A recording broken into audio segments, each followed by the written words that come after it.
Welcome back to the next episode of... No, it's the next chapter. The next chapter of Umineko no Naku...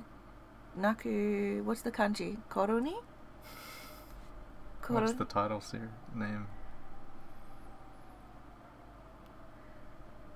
Umineko no Naku ne Umineko no Naku. What is it? Tell me! Anyway. Put me out of the misery! How do you not know the name of the series we're reading? Because I've been looking at it in English, not Japanese. And we just call it Umineko. We don't call it the full title name. Koro. Well, then I was right. Koloni. Koloni? Yeah, not colony. I said no, not colony. It sounded like colony. So everyone died. My pronunciation's getting so bad. Good. You can't beat me. So we're up to... So I guess this chapter will be covering the challenge of Maria and Battler. Who knows? Which will be simultaneous, like the others. Who knows? We're going to find out, so... We will know. Or will we? Oh, I don't like the mysteries. I need to find out where the time traveling machine is. I'm only going to use it. It's in Kinzo's room. Oh my goodness. I don't know why you're mad, Battler. You don't? Everyone was killed by that damn geezer. He was saying something crazy about Beatrice's resurrection ceremony or whatever. So by now, 13 people have been offered as sacrifices. And it's already time for Beatrice to revive, right? Sure, that sounds great. I'll find Beatrice too and kill them both. We've survived the ceremony, so we'll receive an invitation to the Golden Lamp from Beatrice. Over there, all wishes will be granted. If having your family killed is painful, then you just have to resurrect them. That's what I plan to do. I'll revive the really nice real Mama, the one that isn't possessed by the Black Witch. So Mama will always be with me. There won't be any more overtime or working on days off. She'll always be with me and think only of me.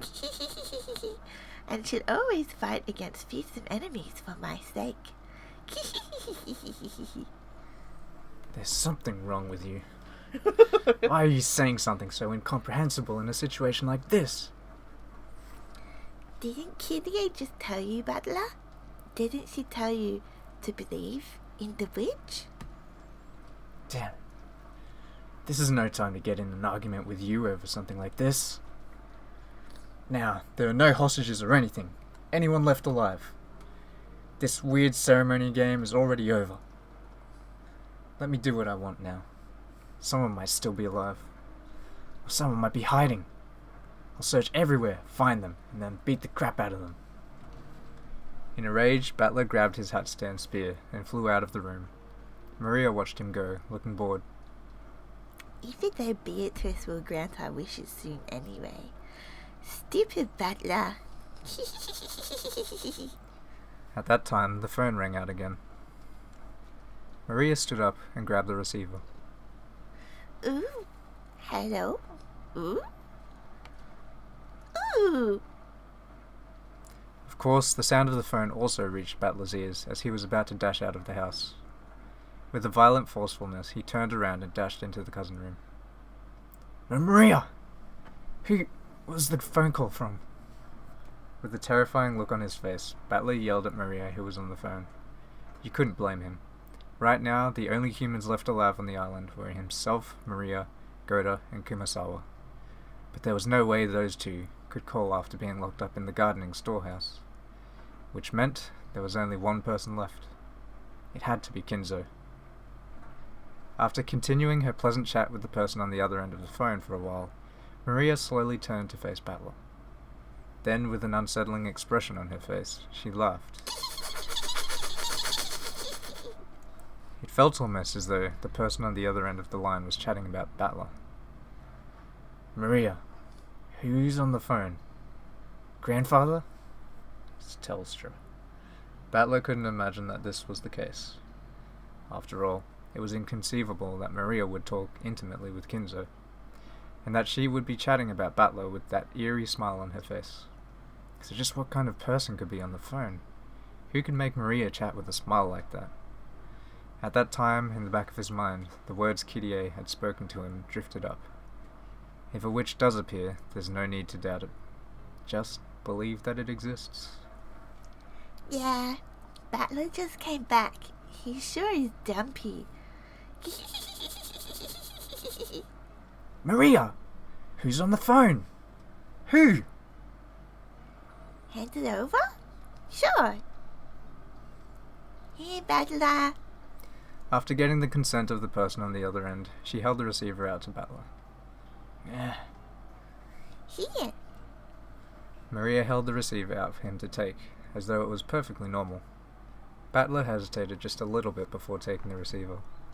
After all, by accepting the existence of the person at the other end, he'd have no choice but to acknowledge them. As Kyrie said, there is no longer any need to doubt that they exist. Battler took the receiver. As he did, Maria briskly left the room. Battler, who was a bit scared to find out for sure who was at the other end of the receiver, questioned Maria before taking the call. Hey! Where's you going? To where my test is. I wonder who the next Ushiromiya family heads will be, Battler or me.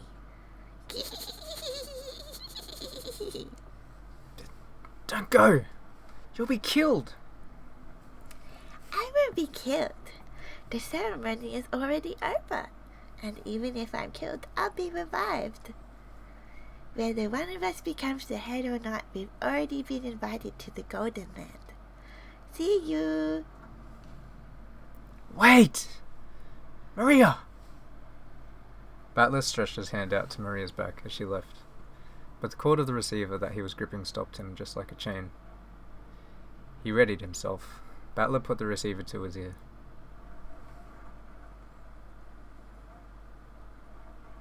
Hello?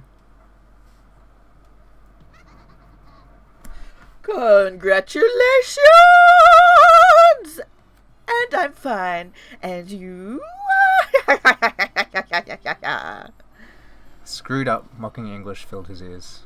It was the voice of a woman he didn't know. Who was it? The inside of his head was starting to freeze up.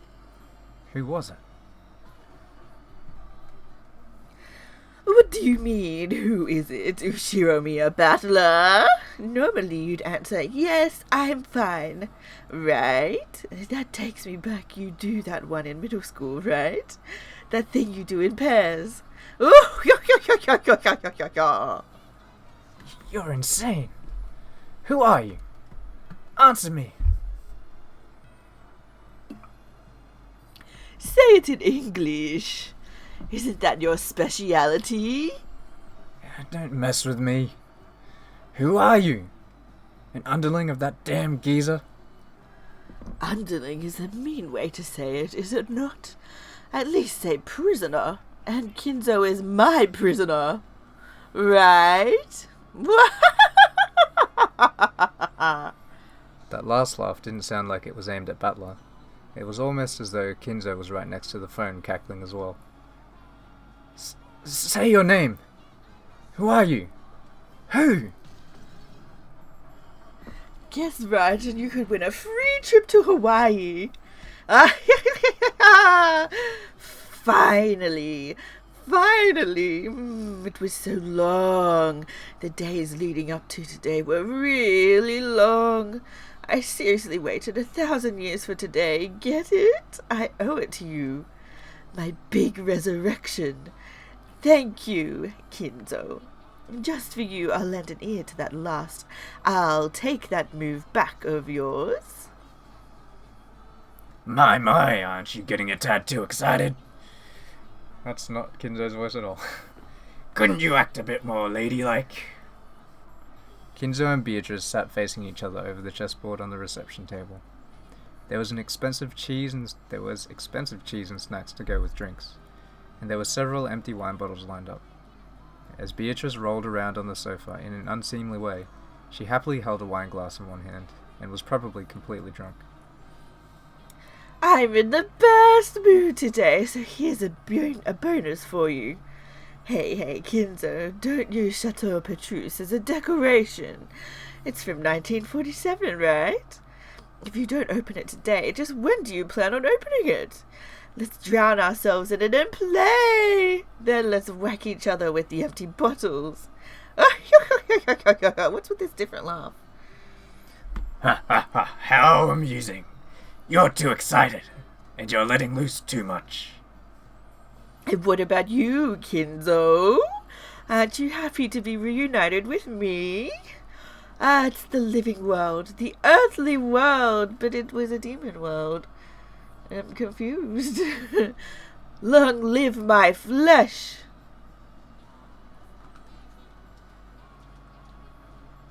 What are you going on about?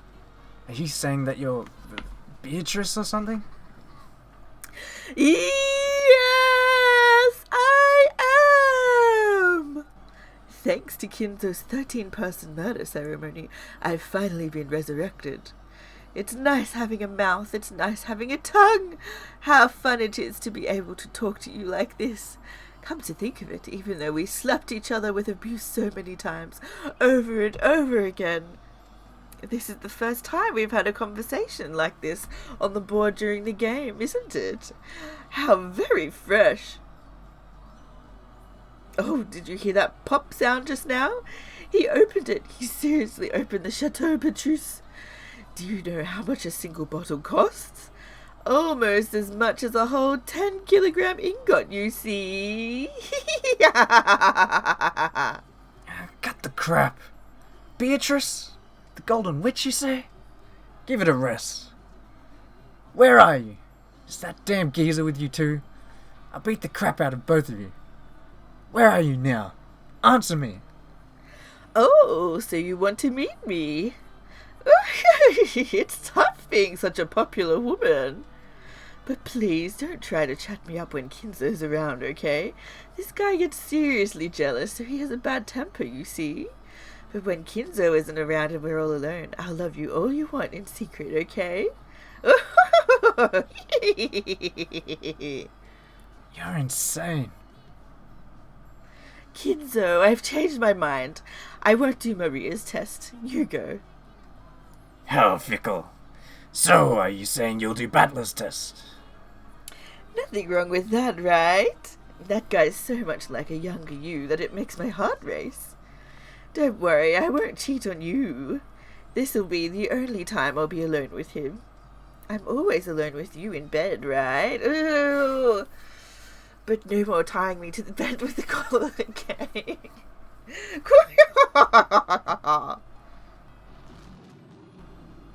Well then, Battler, I, the Golden Witch Beatrice, will be conducting your final test myself. As for the place, yes, let's make it the front entrance to this mansion.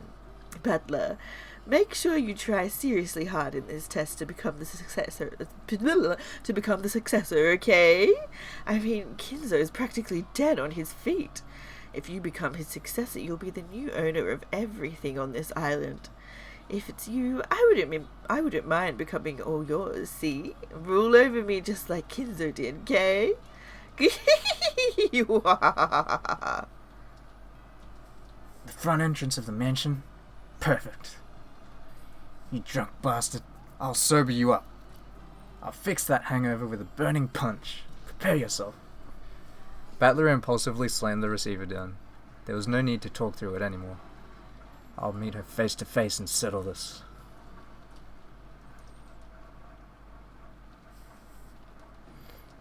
I took the spear I'd made from the hat stand and went outside without even an umbrella. It's hard to imagine that the young woman calling herself Beatrice is waiting for me alone. I should probably assume that, as Goda-san and the rest said, she'll be waiting with supporting troops. Going alone would be too reckless.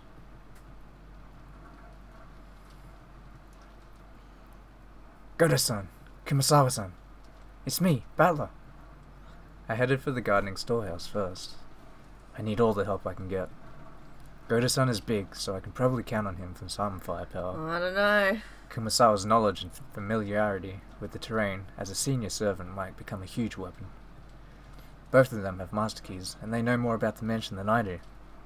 They'll be pretty reliable allies. As I banged on the shutter and called out for them to open it, I remembered that there was nothing they could do from the inside. I would have to get the key back from them before opening the door. I rounded the corner, knocked on the small lattice window there, and opened it. Goda-san! Kumasawa! Ba-chan! It's Battler! Hey, come on! Get up!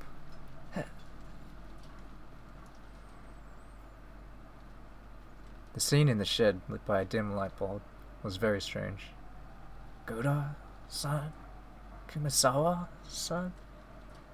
From the low ceiling beam hung 2 thick ropes, and at the ends, Goda-san and Kumasawa-san were hanging by their necks.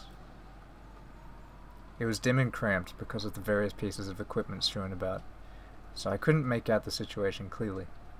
But when they showed not even a tremor after I called out to them, and because of the way the loops around their necks seemed to carry the full weight of their bodies, I could sense no trace of life from them. You've got to be kidding me, right? Why? The shutter was still closed, and there was only a single key, which had supposedly been given to Goda-san. So how had the culprit opened the shutter and killed both of them inside? No, wait. They weren't necessarily killed. If this is a suicide, that way this closed room makes sense. But I don't know why they would hang themselves and commit suicide. Feebly, I slumped down on the spot. Now the only humans alive on this island are me, Maria, and that damn geezer. No, there's also that insane woman calling herself Beatrice. There's Maria, who acted like the witch's ally from the beginning, and that geezer, the ringleader who revived the witch. And the witch herself. What the hell? By now I might as well be the only one on this island.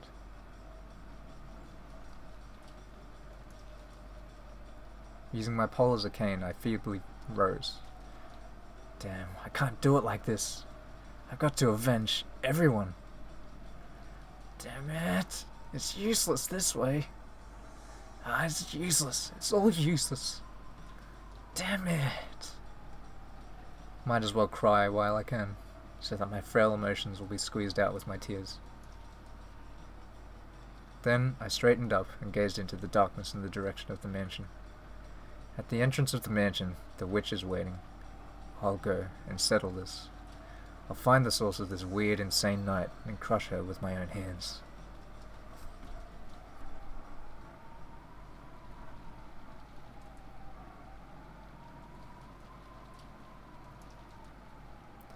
Amidst the pouring rain, I walked through the rose garden without an umbrella, letting myself get soaked. I could see the arbor on the other side. According to Jessica, it seemed that George Aniki had also been killed.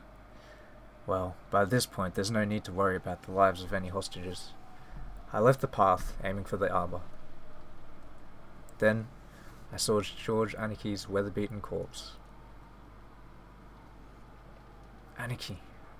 Damn. He gave us the clue thing. I haven't heard for a while. Yeah, that was our first clue thing. His corpse was found in the rose garden arbor. There was a single hole right in the center of his forehead.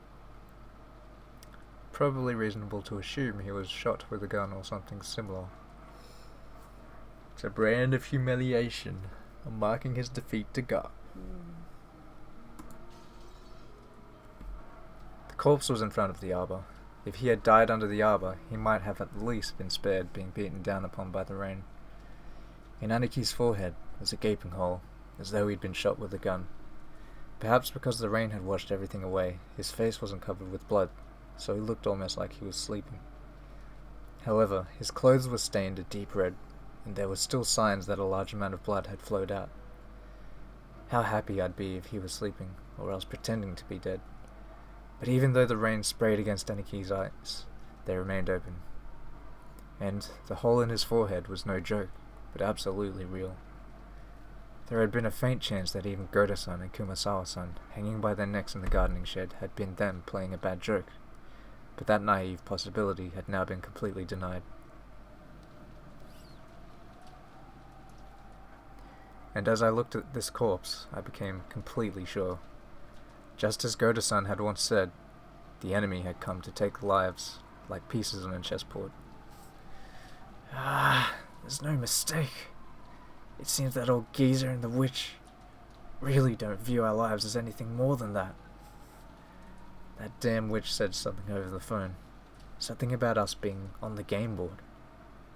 Perfect. I see. She thinks this is a game. Then if you killed everyone like it was a game, it's okay if I kill you, all like it's a game, right? Prepare yourself, Beatrice.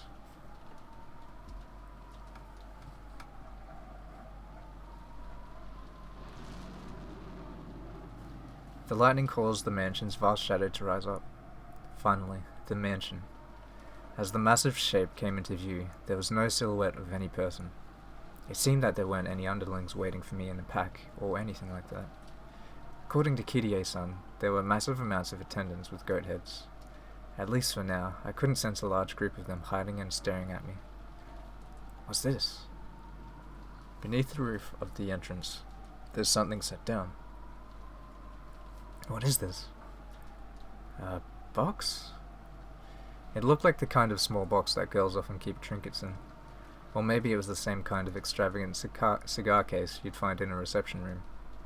Either way, it didn't look like something that should be here. It clearly looked as though I was being told to open it.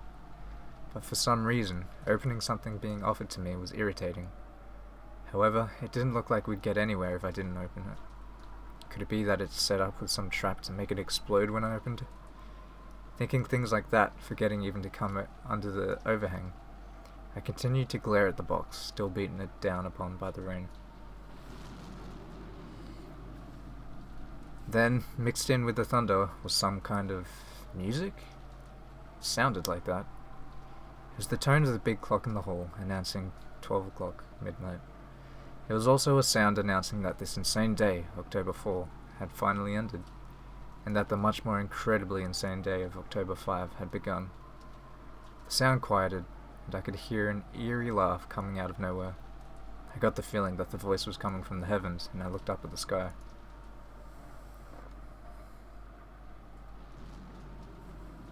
What I saw there was a woman I'd never seen before.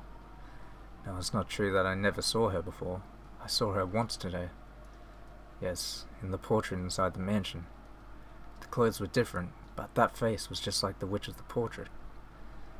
Who am I kidding? I already know who this person is. Are you Beatrice? Yahoo, butler! From the second floor balcony, leaning out under an umbrella and waving high-spiritedly, was without a doubt the witch of the portrait, Beatrice. Was the plan for the boss to take a bird's-eye view and let the goat underlings torture me to death? I adjusted my grip on the spear, and imagining goats creeping out of the nearby shadows in the entrance and surrounding me, I raised my guard in all directions. Be at ease, there's no one here but you and me, see? No goat furniture, no demon butlers or teacher, not even the demon who's my close friend. And there's none of the gold butterflies that compose my flesh, no magic circles and no summoners as witnesses. Do you know what that means?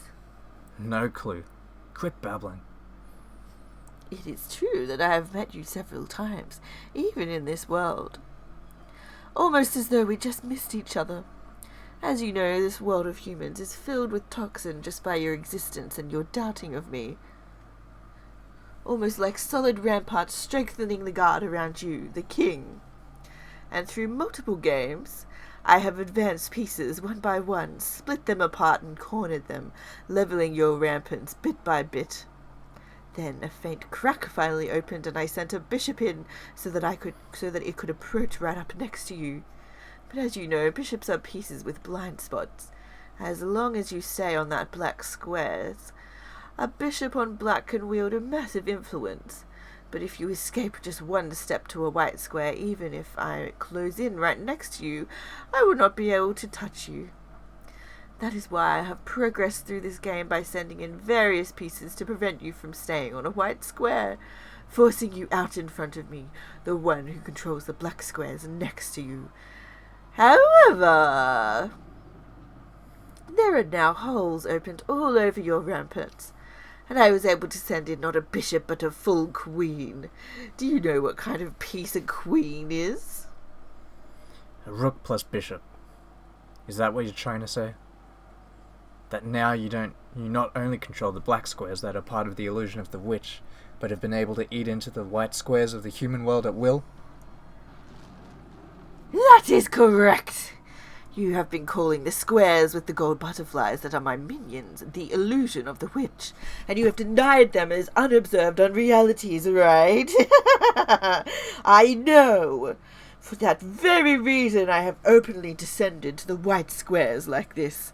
Do not worry, I'll call plenty of gold butterflies and goats, demons and witches later. If you wish, I'll invite you to the Golden Land. There any wish could be granted. It's starting to look like someone knocked an ink bottle over the chessboard of this island. I see, a pleasant phrasing. Soon you'll be covered in ink as well. You will finally become covered with pitch black, and will surely become a black king. You really are pitiful, drowning in a sea of ink right now, aren't you? No, that's wrong. I'll admit that the island has been stained completely black from your ink bottle, but there's still a white square left. Oh, where? Right under my feet. Your ink of magic tried to cover the entire island, but it can't cover the ground my feet are standing on. Even if this island seems to be painted or stained pitch black at a glance, I am me. I'm here stepping on a white square.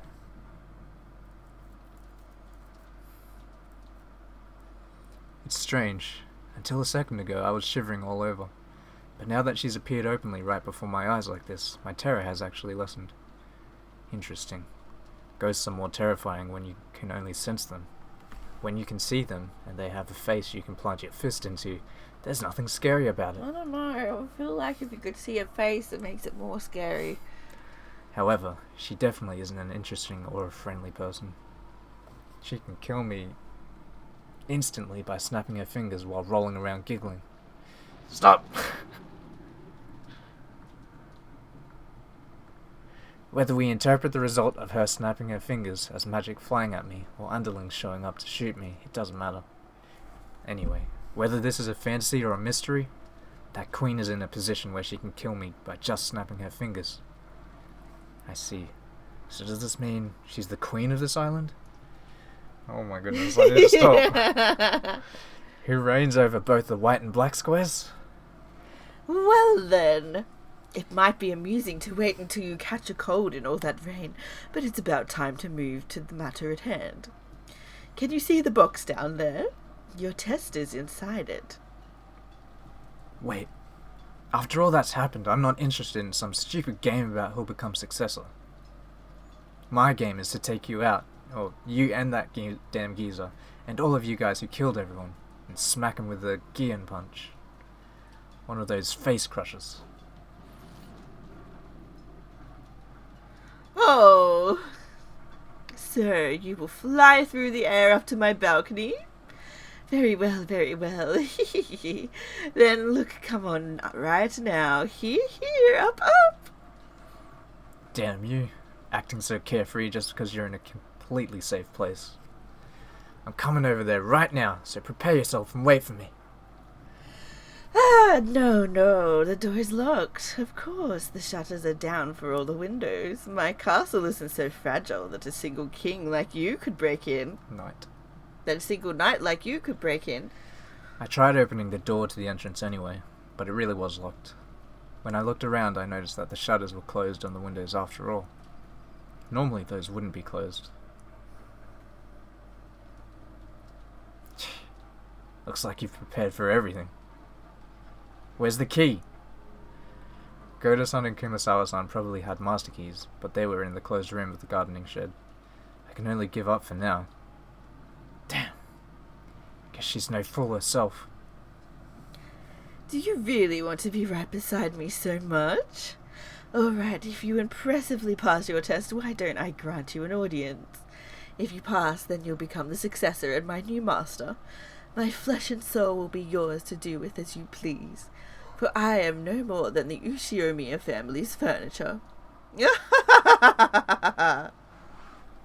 Well, it looks like you want to make me take this test no matter what. Okay, I'll give it a shot. If I pass, my first prize will be a punch to your face.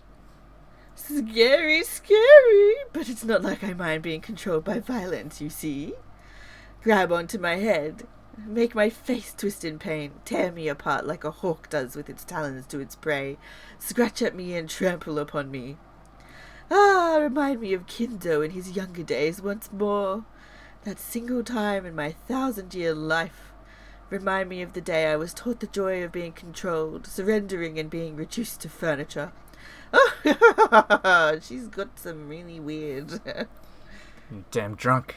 We aren't getting anywhere. Ignoring the stupidly smiling witch, I picked up the box. Yes, open it. Inside is a letter. Read it. I opened it. There was a faint smell of cigarettes. Apparently, it really had originally been a cigar case, but there were no cigarettes or cigars inside.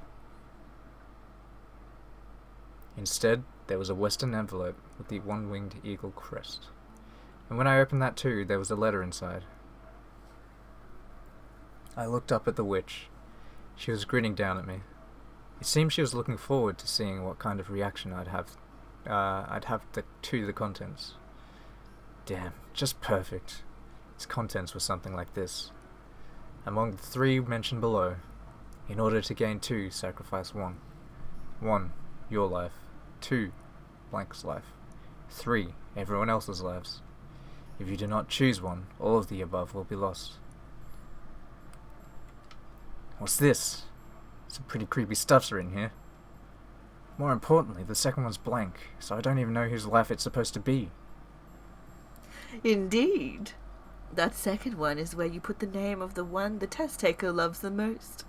For Jessica's test it was Conan's name, and for George's test it was Shannon's. Since they had obvious feelings for certain people, those names were written in beforehand. But I don't know whom you have feelings for, so I didn't know whose names to write and left it blank. That's perfect. I love you, Beatrice. I'll stick your name in here. In that case, I'll choose the second choice. Happy now? Hey, quit joking. Hey, please, Battler, tell me the name of the person you have feelings for. If you don't, then this won't be a test, right? Sorry, I don't have any girl in particular. Even if I did, why the hell would I tell you? In that case, this test will not work for you. What a shame. And I was really wondering what kind of woman was your cup of tea. What would you do if I said I liked flat-chested lollies with long black hair? That wouldn't match you at all, right? Lies, you breast sommelier. Blonde and bouncy is best, right? Am I not truly the embodiment of your ideal? If guessing your bust size is the test to become the successor, I'll take it gladly. Ah, yes. This was the test to choose the successor, wasn't it? It was so fun chatting with you that I've been getting a bit off topic. Then let us begin the test. I will question you to see whether you are qualified to be the successor to the Ushiomiya family headship. Answer with care. The witch, who had been joking around like she was drunk until a second ago, suddenly regained her dignity. She looked as though she truly had stepped out of the majestic portrait. I am the Ushiomiya family alchemist, the Golden Witch and the Endless Witch, Beatrice.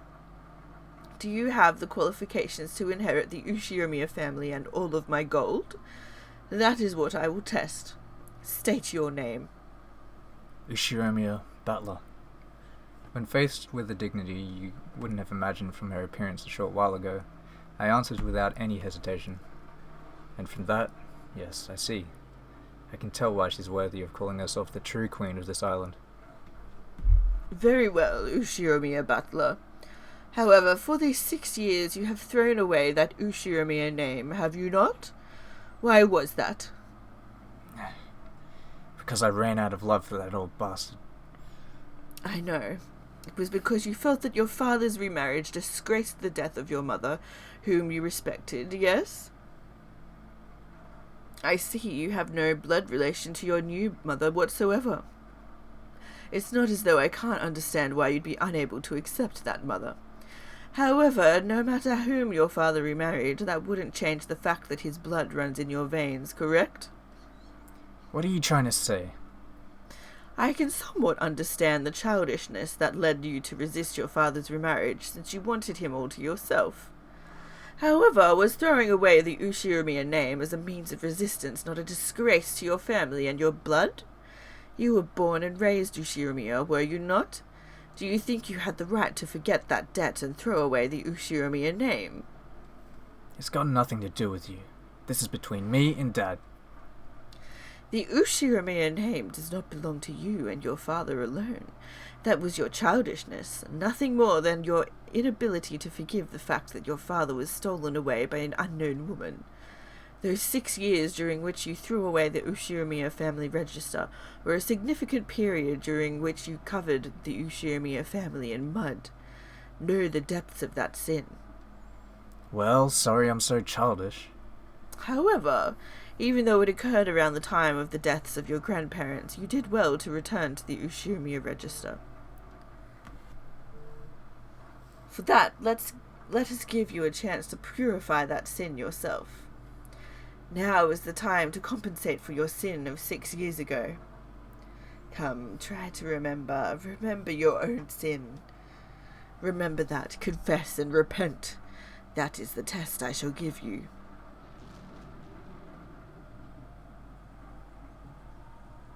At that time, a massive thunderclap rang out, making my mind go blank. What do you mean, repent? Are you trying to tell me to apologize? The test has already begun. You may think of it as you wish. The witch's expression did not look like a person forcing a tough question on someone and sneering at them. She was asking seriously, and he could even sense a quiet determination. Even though the rain fell off Battler, he did not shift his eyes from that gaze. The witch threw her umbrella away.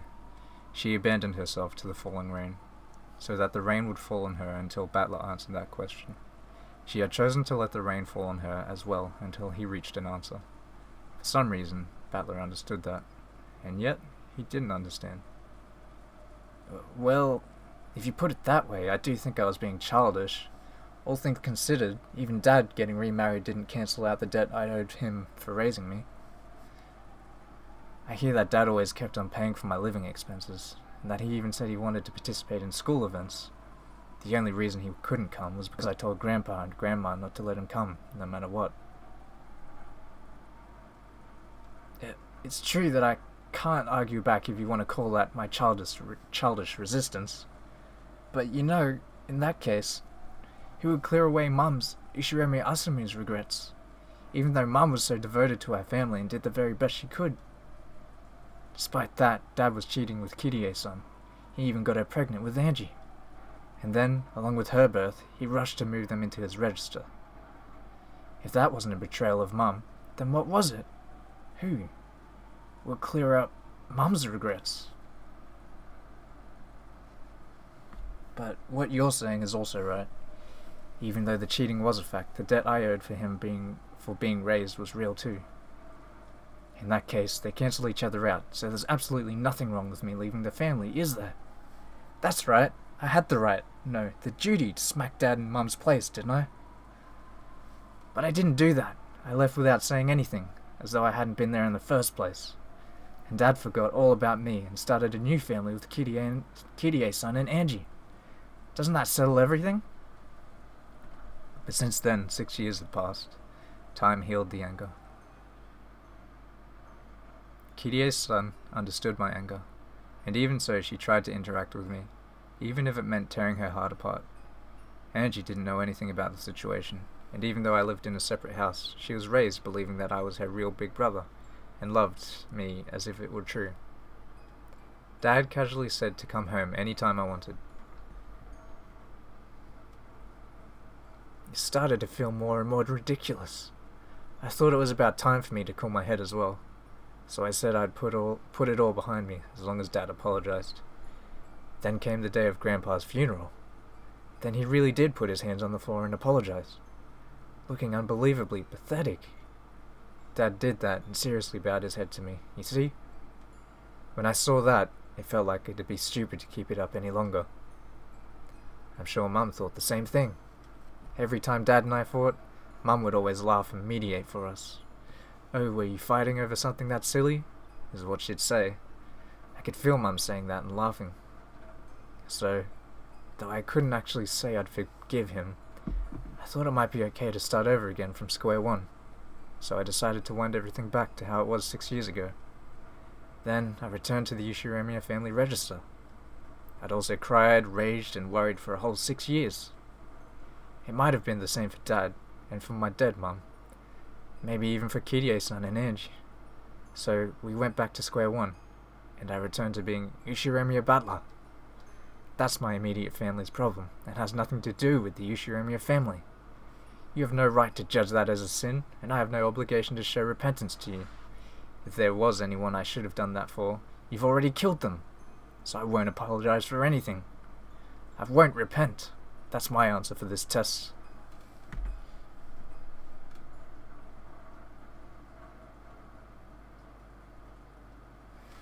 Is that all? What? Part of me had fully responded to her provocation, and I'd supposedly vented out all the stuff I'd kept inside my chest, stuff I hadn't wanted to show anyone. That was what the witch had supposedly been expecting. And yet, the witch's blank expression didn't change in the slightest. I'd been sure she'd start cackling and guffawing, sneering at my childish, foolish, and shameful past. But to the contrary, I could feel a sense of disgust about her, something you could almost call disappointment. What do you mean, is that all? I've exposed everything about me, right? What more could you want? That still isn't enough to clear away your sins. Clear away? What the hell? Are you asking me to prostrate myself right here and apologize like Dad did? That's not it. I have no interest in matters concerning your immediate family or your home. Where are we? Rukenjima, the main residence of the Ushiremiya head family. Isn't there a sin you ought to remember fitting for this place? Are you saying that I have another sin? Remember, Ushiremiya Butler. Not being able to remember that is your sin. For that reason I shall forgive you. If you can remember it, I shall forgive you. Remembering that is my test of atonement for you. Even if you tell me to remember. Remember, that's what makes it a sin. Sorry, Beato. I have absolutely no memory of it. You make it sound like I caused you trouble 6 years ago or something. But I supposedly met you for the first time at this family conference. It's true that your legend also existed 6 years ago, but I shouldn't have been acquainted with you. Naturally. On the Rukenjima of 6 years ago, I had not yet materialized. Then what kind of sin are you saying I have? Are you saying I've sinned against you somehow? Don't make me say the same thing twice. I had not materialized 6 years ago. There was no way for me to become acquainted with you. In the world that you are, it was as though I didn't exist. Beato's cold eyes felt as though they were pursuing some kind of sin. At a glance, it felt as though she still hated me for something I'd done to her, and that she blamed me for it. However, I naturally didn't have a clue, and Beato had said it herself. 6 years ago, there was no link between us. 6 years ago, no person called Beatrice existed for me. At least give me a hint. Does this sin have anything to do with you and me? I had no connection to you 6 years ago. Remove me from your thoughts already. Why do you think it is a sin against me? Your eyes. My eyes? Oh! Because your eyes are whispering at me to apologize.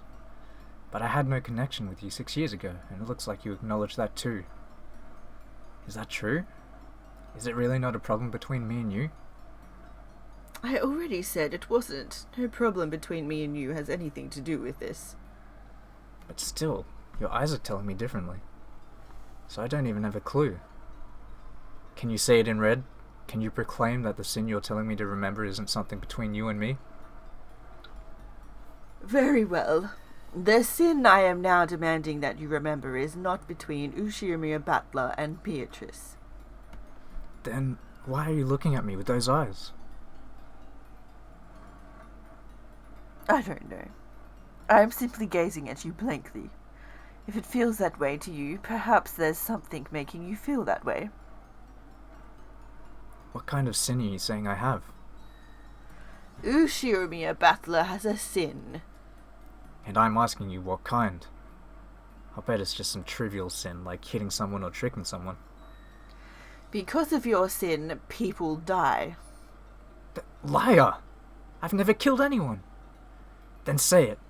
Who did I kill? When? Who? How? Due to your sin, a great many humans of this island die. No one escapes. All die.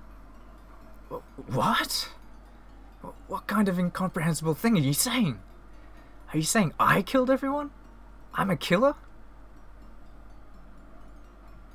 It doesn't mean you carried it out directly. However, because you committed a sin from an imperfection in the cogs that stretched back a full 6 years, a distortion was created, and tonight this many lives are lost. You are one of the causes of this tragedy.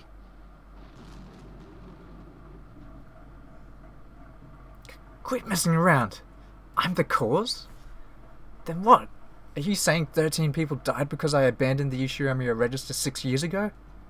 Are you saying that 13 people died because I came back to the Ushiromir family after 6 years? Don't mess with me, give it a rest. For these 6 years I've been the man farthest from the Ushiromir family, right? How could I have influenced anything in any way? It's not like I came to the family conference because I wanted to, right? I'd returned to my family after 6 years, so to make up for that lost time, I came to Rokenjima reluctantly. It's not like I had some duty to come here today. I came back, and because of that, a massacre occurred? Then what? Are you saying that if I hadn't come back, no one would have had to die? Say it in red. Can you say in red that if I hadn't come back, this massacre crime wouldn't have occurred? There's no way you can say it, because you're the culprit for everything. Repeat it! If I, Ushiromir Battler, hadn't returned to Rokenjima, this crime wouldn't have occurred. You can say it. If you can say it, try saying it. Can't do it, can you? You can't say it. The culprit is you, not me. Don't try to rub that responsibility off onto me. Answer in red. Try to repeat it. You can't. My existence has nothing to do with the crime. Quit saying incomprehensible stuff and trying to confuse me. I began to remember the coldness of the raindrops that kept pounding down. The rain earlier had just hurt, but now I felt a tormenting cold from those raindrops. Is there nothing that you remember? Sorry, I don't even have a clue. Hey, I'm starting to get a little pissed off. If there's something you want to say, then say it.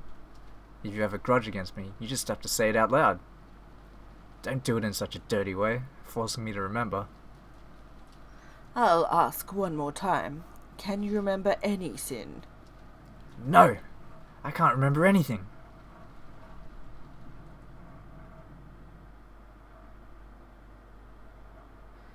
So, he says that he can't remember nothing. With this, your regrets at an end? Oh, that'll be you. Indeed. Even a hopeless bet can leave behind regrets if you do not take it. That's enough. The betting itself has no meaning. Has meaning. Has meaning. That may be true. In that case, this is the end of my regrets and my game. What will you do? Who knows? I am not interested at all anymore. Sorry, but I wish to leave the game board now. I see. I understand. I will take over for the rest of the game. You may rest. Indeed. All that remains I will finish. You may forget everything and bury your head in your pillow. A feather futon should gently protect you from everything. I'll be counting on you to finish up the rest. Leave it to me. Leave everything else to me and sleep. The witch who had questioned Battler hid herself, and the other witch, who had appeared from behind, remained. She certainly was identical, the same witch, but her expression was somehow indifferent and ice-cold, completely removed from the one who, despite seeming drunk up until then, had been in high spirits.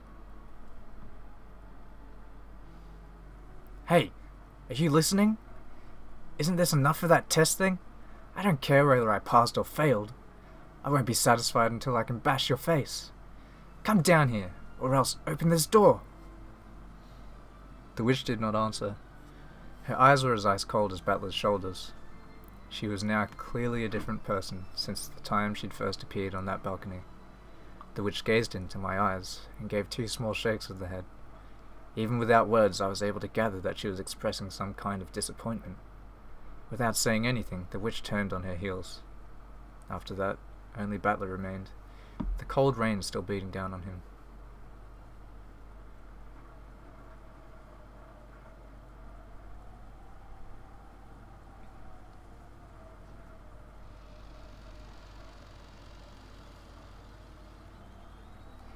The study was in the middle of a lively party.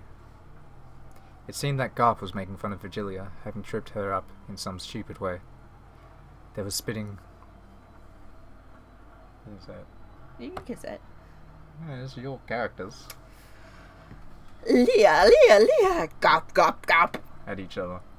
With this as a sideshow, Kinzo and Ronove had opened a new bottle. Oh, you're back. How were the results of Battler's test? Maria's test got passing marks with no complaints, you see?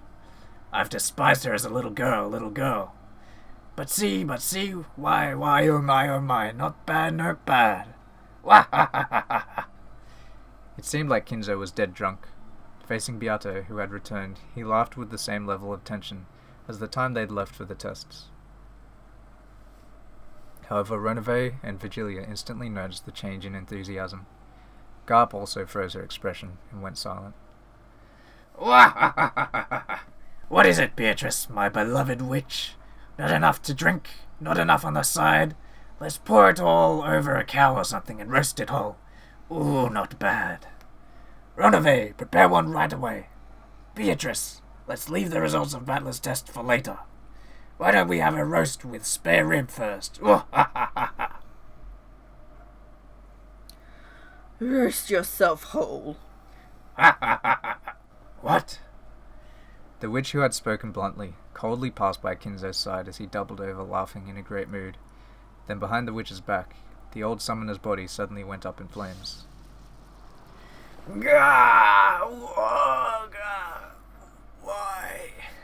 As crimson flames spat from his eyes, mouth, nose, every hole in his body, Kinzo rolled around. Even though it was a terrible hellfire, it didn't burn anything except Kinzo. Kinzo didn't have a clue what was going on. Unable to understand why Beatrice, who had been in such a good mood, had suddenly turned so cold, he rolled around. The dancing silhouettes of the witch and demons created by that massive rolling torch looked like a group of excited spectators around a burning at the stake.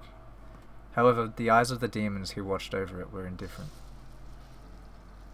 When Kinzo finally stopped moving, the fire disappeared, leaving a pitch-black corpse. The inside of the room was commanded by the stillness of the sound of the rain. What has happened, my lady? I've gotten over my excitement. Clean up those bothersome cinders. Beatrice's expression was unbelievably indifferent. There was an iciness that might easily bring the others to the same fate as Kinzo if they annoyed her. Yes, I will clean it up. Garp made a jet-black pitfall swallow up Kinzo's cinders. If she hadn't carried that out quickly, Garp might also have been burned. You could even feel that thirst for blood. No, a thirst for blood probably isn't the best way to describe it. Just like humans don't have any particular emotion when they step on an ant while they're walking. That was how much, unconsciously and mercilessly, Beato was now filled with a brutal emptiness, that wouldn't hesitate at burying a passerby. What is it, Beato? I don't want to answer. No, even answering is too much of a pain to do now. What is it? This isn't like you. Did something happen? Did Butler say something?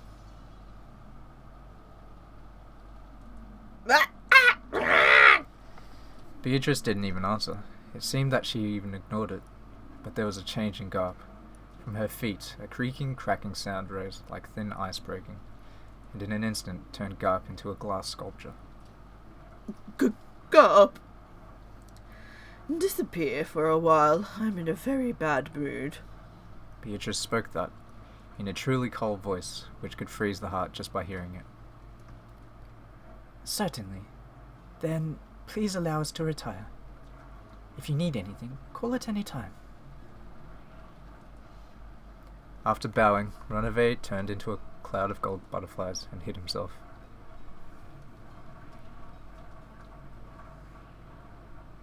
After turning Garp, who had become a sculpture, into a cloud of gold butterflies, Vigilia also turned into a cloud which mixed in with the others and disappeared. In the study made untidy by drinking, Beatrice stood still, alone. Since the time she had returned, her expression hadn't changed in the slightest. However, when she saw the fallen, empty wine bottles and scattered cheese plates, her brow furrowed and she looked a bit displeased. And when she whispered, "Disappear," in that instant, the room was cleaned up in a flash, as though nothing had happened. The reception chairs were neatly arranged, and there was no wine or cheese. There were no stains or scattered trash either. To the contrary, even the air had frozen over, and enough to make one doubt whether a large number of noisy people really had been in this room until a short while ago. The study had returned to silence. In that silent, frigid study, where even the air had frozen, Beatrice stood still. Then she called, muttering. Butler, are you there? I've been here for a while. What the hell's going on with you? You've been strange since a short while ago. Do I seem strange? My apologies. Even though you were drinking so happily with that damn geezer, you suddenly burned him up. And your demoness friend is a glass sculpture. When you told the demon butler and your teacher to leave, they disappeared right away at your words. Just how fickle and selfish are you? Butler, I'm done. Done with what? I've grown bored of this. Huh? Well, you were the one who started this game. If you've had enough, that's great for me. So basically you're giving up? I am not giving up. I am simply ending it. No, I won't even end it. I am just abandoning this game for all eternity. Doesn't that mean you're giving up? Nah, the words "got bored of it and threw it away" fit you perfectly. That is correct. I grew bored of it, and am throwing it away. I don't care what happens next. It can remain abandoned and gather dust as much as you'd like. What's going on with you? You've been kind of hard to deal with since a short while ago. Are these still the after effects of that incomprehensible test from earlier?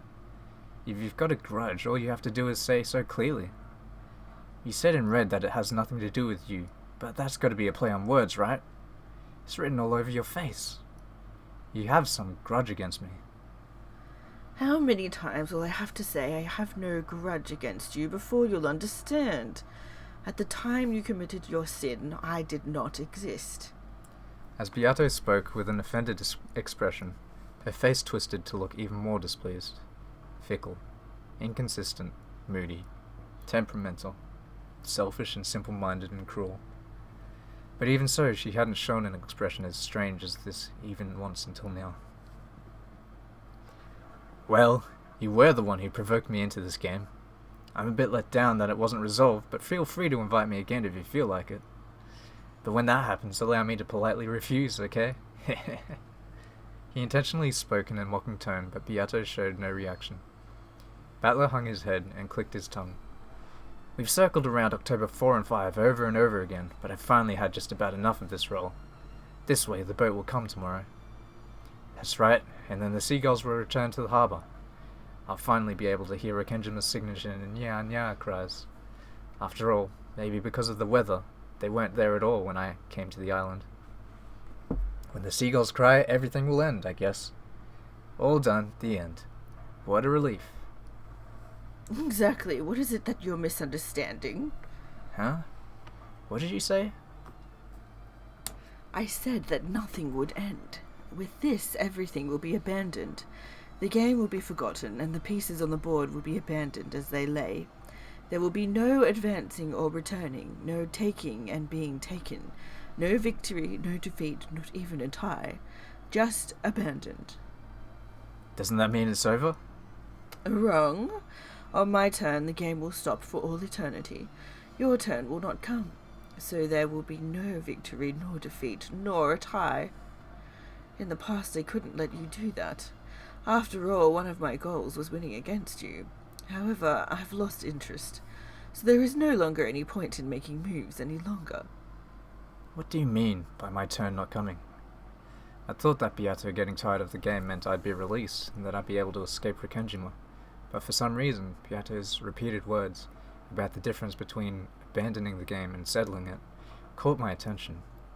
Just what is it she's been saying, and why the bad mood? At that time, I suddenly heard a voice from behind me. When I turned around, there was someone I thought I might or might not remember from somewhere. A mysterious girl with no light in her eyes was standing there.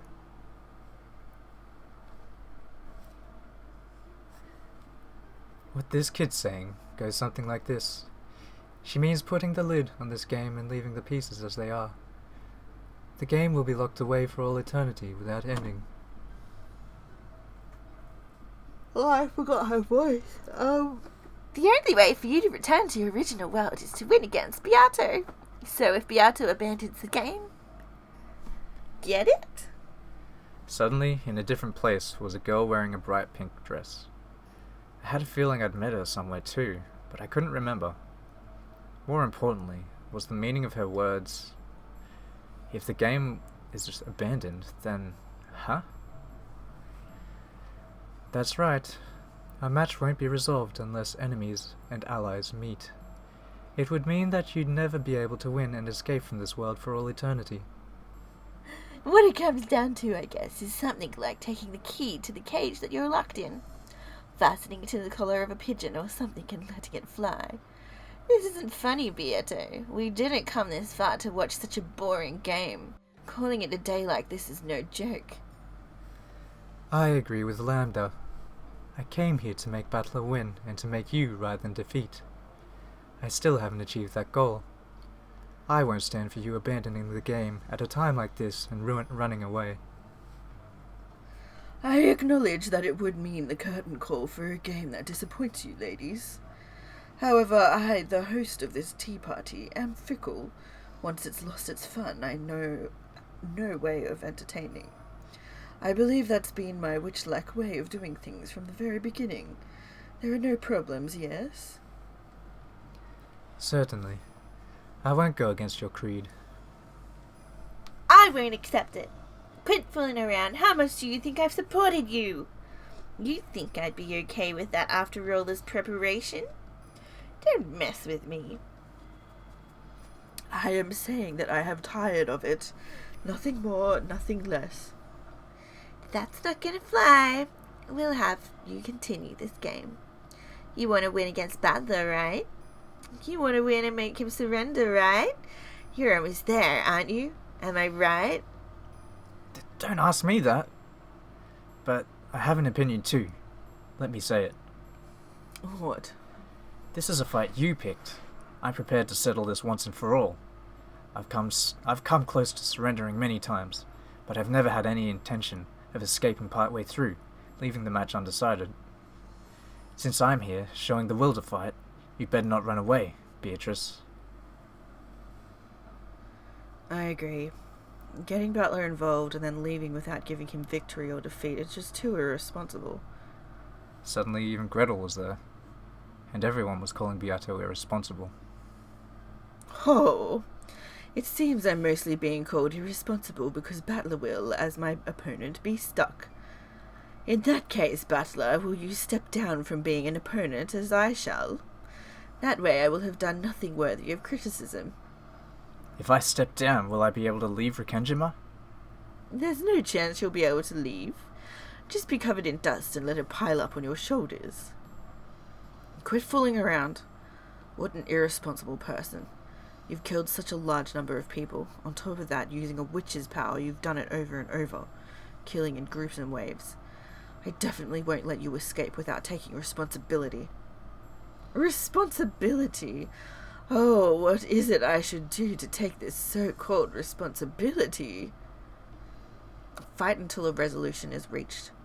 Battler will sit in the chair across from you, never giving up and fighting until he beats you. So you too fight until you're defeated. If you don't like that, try and defeat Battler. I won't forgive you if you leave everything unresolved and abandon Battler in this chair, locking him up and never letting return. I won't forgive you. Gretel. To be perfectly honest, I didn't really understand from what standpoint Gretel was trying to save me, but in her words, I could feel a strong determination to save me from this insane game world, no matter what. So I responded in kind. Beato, face me. I am here, across from you, in the seat of your rival. Get it? As long as I continue to sit here, I won't allow you to escape. So don't escape. Fight. Isn't this a fight you started? You did all that crap over and over, making a complete mess of things. How could I let you end it because you're tired, after all this time? I am your opponent. As long as I'm here, I won't let you escape. Are you listening, you irresponsible witch? Try saying something. After I yelled at her, Beato went silent for a while. Whether my words had reached her, or whether she was thinking about something completely different, I couldn't tell. But for a while she was silent, gazing at me with an expression I could read no emotion from. And when she realized that I'd noticed, she averted her gaze. But she turned her back to me and said this. So since Battler will not quit as my opponent, the ladies are saying that my abandonment of this game will not be acknowledged. In that case, let's see if the man over there was qualified to be my opponent in the first place. Qualified? Probably has something to do with that test or whatever just now. What are you planning to do? Don't tell me you're... I will now determine whether or not you are qualified to be my opponent. Ready, Battler? If those qualifications are acknowledged, I will stay in my seat and continue the game. And I shall promise to fight for all eternity until the outcome is decided. Heh, I was ready for that from the beginning. However, if you are not qualified, you must disappear. If the opponent disappears, there is no game. I can leave this place openly. Are the ladies satisfied? Interruptions will not be necessary. Go ahead, do as you like. Battler, you make sure you answer well. The very reason I'm here is because I'm qualified, right? Heh, there's nothing to be scared of. Oh dear. You couldn't be... Gretel grew suddenly pale. I'd thought her to be calm, or the calm collected type, so that expression surprised me. Well then, Battler, I shall have you repeat it in red. You're telling me to repeat something? Damn you, stealing my signature move. But can I use the red truth too? How? If you wish it to be that way, you can do it. It's easy. My name is Ushiromiya Battler. Whoa, pretty cool. Stop it! I know what you're after, but stop that. When Gretel yelled, Beato glared at her. Then her form was wiped away in an instant. Shut up! Leave your seat for a while. You two, ladies. If you interfere, I will not hold back. We won't get in the way. Go ahead, do as you like. Bern, this is bad. She's trying to erase Battler. What's that? What's she planning? Well then, I shall question your qualifications. Interesting. Attack and defense are reversed from a normal game. This is a very precious experience coming at the very, very end. Ready? Listen carefully. I will speak with the red first. I am the Golden Witch Beatrice, and I opened this game in order to fight Ushirimiya Kinzo's grandchild, Ushirimiya Battler. I know that. So what? Repeat it. Ushirimiya Battler's mother is Ushirimiya Asumu. What? Why is Mum's name popping up all of a sudden? I do not require chatter. Just repeat it in red. Piato urged me with the same indifferent tone. But I don't have a clue what she's trying to do. I have absolutely nothing to feel guilty for. That would trouble me if thrown in my face, and there's nothing that I'm hiding. There's nothing that could trouble me by demanding that I repeat it. So why do something like this? Sure, I'll repeat it. Ushirimiya Battler's mother is Ushirimiya Asumu. The red sure is convenient. No need to bother myself with bringing a copy of the family register. Idle chatter is unnecessary. Let's continue. Your name is Ushirimiya Battler. Sure. My name is Ushirimiya Battler. It was from Ushirimiya Asumu that Ushirimiya Battler was born. It was from Ushirimiya Asumu that Ushirimiya Battler was born. It was from Ushirimiya Asumu that you were born. It was from Ushirimiya... At that time, my throat suddenly closed. I was rapidly assaulted with a choking suffocation. What's going on? One more time. It was from Ushirimiya Asumu that I was born. Damn it, it was from Ushirimiya Asumu that I was born. What the hell? Even though I was doing it so easily a second ago, I suddenly stopped being able to get the red to work. Do you refuse to repeat it? I'm not refusing anything. It's not working for some reason. It was from Ushirimiya Asumu that I was born. Why? Damn it, why can't I use the red? What the hell? My mum is Ushirimiya Asumu, right? Why can't I say that fact in red? What's going on? This is... If you try to forcefully speak red that cannot be spoken, you choke. There is no need to strain yourself. Allow me to use the aforementioned fact to press you in blue. Do you remember? The blue is used to proclaim a theory for the opponent to deny.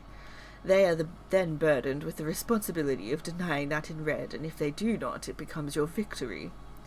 Then let us begin. Do you remember the blue? No, I remember the colour blue on text, but I can't remember what it was for. It's been a while.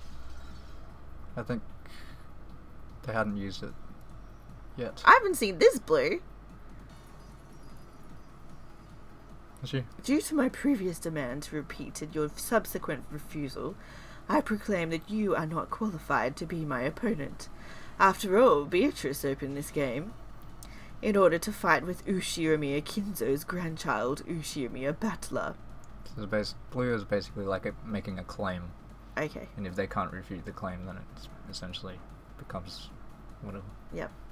This gave you the responsibility, as my opponent, to declare in red that you are Ushirimiya Kinzo's grandchild, Ushirimiya Battler. You have refused to repeat that. That means the loss of your qualifications.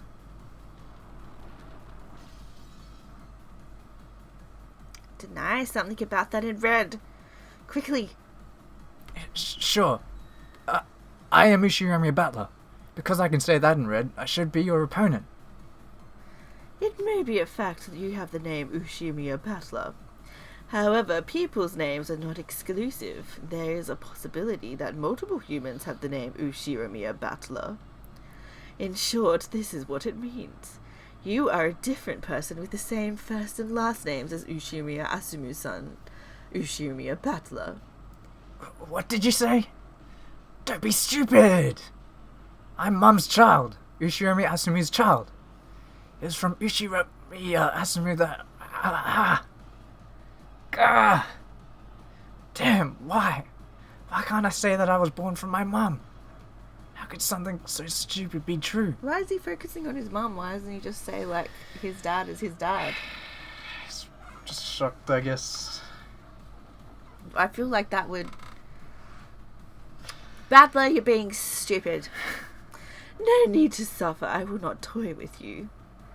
This is checkmate. It's not checkmate. It's check. You are not Ushiomi Asumi's son. What? You're kidding me. Who are you? What person calling themselves Ushiomi Battler? Wait a second. I am Ushiomi Battler. It was from Ushiomi Asumi that I was born, and I'm Dad and Mum's son. No, there is no way that you're my opponent, Ushiomi Battler, with this as proof. Proof, you say? You do not know of that sin 6 years ago. That's... No, the true Ushiomi Battler would not have committed a sin. But a sin did occur in the end. That span of 6 years became a blank space. And a man who knew nothing of that time took on the name Ushiomi Battler and appeared on Rekenjima. The truth goes like this. 6 years ago, my opponent, the true Ushiomi Battler, was already dead. You were part of a plot by Rudolph having something to do with distribution of the inheritance. A body double set up in Ushiomi Battler's place. How could something that stupid be true? That's so ridiculous. Battler, get a hold of yourself. Well, if you can't counter back, there's nothing more to do. Battler did not possess that qualification. That's how it is. Are you okay with that, Burn? If you accept that, you'll lose too, right? Won't you win? Why are you taking Battler's side? What a shame, Battler. What a real shame that you didn't have the qualifications to be Beatrice's opponent. I was careless myself, betting on an unqualified piece. It's my utter defeat, Beatrice. There is no victory or defeat. The opponent will simply disappear. Perhaps I should say that he was never there to begin with. But then, who am I? Am I not Dad and Mum's kid? Who am I? What am I? If I'm not Mum's kid, then what are you saying? I'm a kid they picked up somewhere like a stray cat? If that is the case, it would mean that you do not share Kinzo's blood. Either way, you are not qualified to compete in this game. You're kidding me. You're kidding me. Enough. From the very beginning, I was faintly aware of the possibility that you weren't Ushiomi Battler. So I had to question you. I had to ask about something the real Battler would have known. What a shame. I even bet on the 1 in a quadrillion chance of a miracle that you might really be Ushiomi Battler. But it seems you really are a different person with the same first and last names. Bit by bit, Battler's form began to be clouded in darkness. No, maybe it was the other way around. The whole world was clouded in darkness, leaving only Battler. Battler was down on all fours, hanging his head and repeatedly questioning himself. However, he was not given an answer. In the world stained with darkness, Beato spoke something, and Lambda ran up to him, yelling something very quickly, but it already seemed very far away, and it didn't reach Battler's ears. Then he, not knowing who he himself was, he raised himself.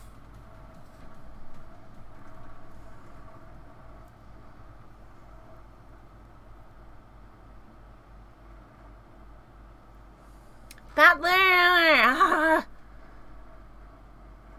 Now my opponent has disappeared. Well then, if you'll excuse me. And ladies, you should get ready for your journey. No more festivities have been prepared for in my territory. It was good seeing you. Goodbye. Without saying anything, or anything more, she clouded her own form in darkness as well and disappeared. Are you okay with this? Battler disappeared, alright? I know how much you hate losing. Are you really okay with this? Weren't you betting on my defeat? Good for you then. Congratulations, Lambda. Let's meet again in some other world, okay? Well, this is a world of endless fragments. The chances of us having some connection again somewhere are probably less than 1 in a quadrillion. Anyway, it was fun. Bye-bye. Wait up, Burn!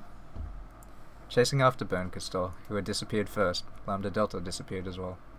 After that, everyone was gone, and the study was now completely empty. It returned to silence, almost as though no one had been there from the outset. No one was here in the first place. The silent study spoke that wordlessly, and the sound of the wind and rain began to fill the room bit by bit.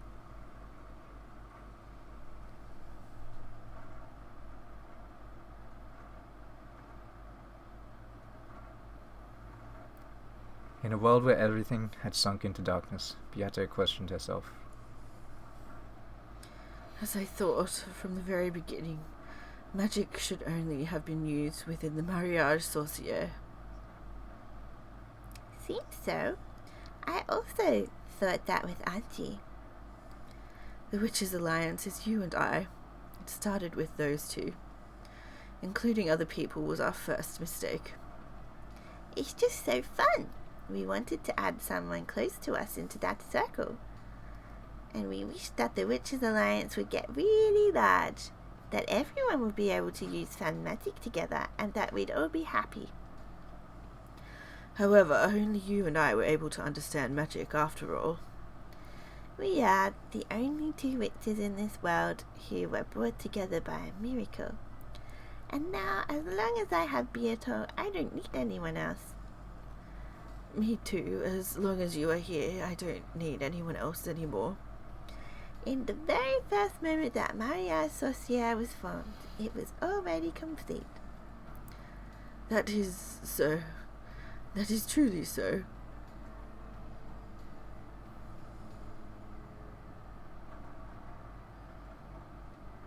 It was once a witches' alliance to make everyone happy together with magic. It's probably Beatrice. It was once the Witches' Alliance to make everyone happy together with magic. I wonder when it got this screwed up. What did I want to do when I started this game? Beatrice. Yeah. I can't really remember even that. No, I may remember. But that's the feeling I now wish to throw away to the far side of oblivion. Who is this? Who is this? Is Maria talking to Beatrice? It's okay. Why not forget everything? Let's have a mariage sorcière just for the two of us. We'll acknowledge each other. Why do I feel like Maria's the bad guy here? And no one will hurt us. So we won't be hurt. We won't cry. Let's forget everything. Hey, Beato. We are eternal. Maria.